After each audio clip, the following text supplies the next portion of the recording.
दुनिया का सबसे छोटा एक ऐसा देश जहां रहते हैं केवल 23 लोग। एक ऐसा देश जो अपनी अजीबोगरीब परंपराओं के लिए जाना जाता है। ऐसा माना जाता है कि इस देश की लड़कियां पूरी दुनिया में सबसे ज्यादा सुंदर और लंबी होती हैं। इस देश की कहानी के बारे में जानकर आप हैरान रह जाओगे, क्योंकि यह बड़ी दिलचस्प कहानी है।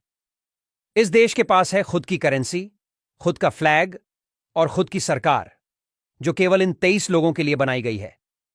आखिर क्या है इस देश की पूरी सच्चाई? चलिए जानते हैं।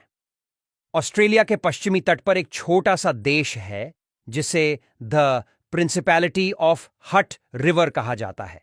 यह देश इतना छोटा है कि शायद आपने इसके बारे में कभी सुना भी नहीं होगा। हट रिवर की कहानी बड़ी दिलचस्प है। यह कहानी शुरू होती है 1970 में, जब एक किसान लियोनार्ड कैसली ने ऑस्ट्रेलिया सरकार से नाराज होकर अपनी जमीन को अलग देश घोषित कर दिया।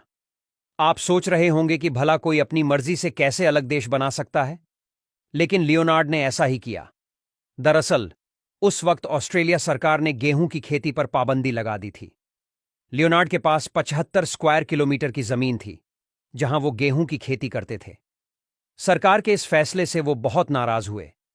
उन्होंने सरकार से बात की, चिट्ठियां लिखीं, लेकिन कोई फायदा नहीं हुआ। आखिरकार उन्होंने एक अनोखा फैसला लिया, अपनी जमीन को ही अलग देश घोषित कर दिया। लियोनार्ड ने खुद को प्रिंस लियोनार्ड घोषित किया और अपने इस नए देश का नाम रखा द प्रिंसिपैलिटी ऑफ हट रिवर। उन्होंने अपना अलग झंडा बनाया, अपनी करेंसी छापी और यहां तक कि पासपोर्ट भी जारी करने लगे। हट रिवर में जिंदगी कैसी है, यह सवाल तो हर किसी के मन में आएगा। जब आप किसी ऐसे देश के बारे में सुनते हैं जहां सिर्फ 23 लोग रहते हैं, तो कल्पना करना मुश्किल हो जाता है कि वहां की जिंदगी कैसी होगी। लेकिन हट रिवर में रहने वाले लोग अपनी इस छोटी सी दुनिया में खुश हैं।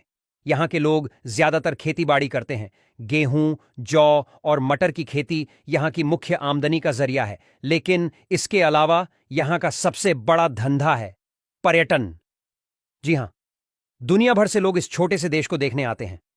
यहां आप प्रिंस लियोनार्ड के पुराने कपड़े, उनके द्वारा लिखी गई चिट्ठियां और यहां तक कि उनकी पुरानी कार भी देख सकते हैं।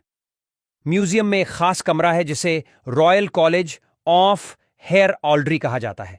यहां हट रिवर के झंडे और अन्य प्रतीक चिन्हों के बारे में जानकारी मिलती है। हट रिवर की एक खास बात है इसकी गुलाबी नदी। जी हां, आपने सही सुना, एक नदी जो गुलाबी रंग की है। इस नदी का नाम है हट रिवर, जिसके नाम पर ही इस देश का नाम रखा गया है। यह नदी साल के कुछ महीनों में गुलाबी रंग की हो जाती है। ऐसा एक खास तरह के शैवाल की वजह से होता है जो इस नदी में पाया जाता है। जब सूरज की रोशनी इस शैवाल पर पड़ती है तो पूरी नदी गुलाबी रंग में नहा जाती है। यह नज़ारा देखने के लिए दूर दूर से लोग आते हैं।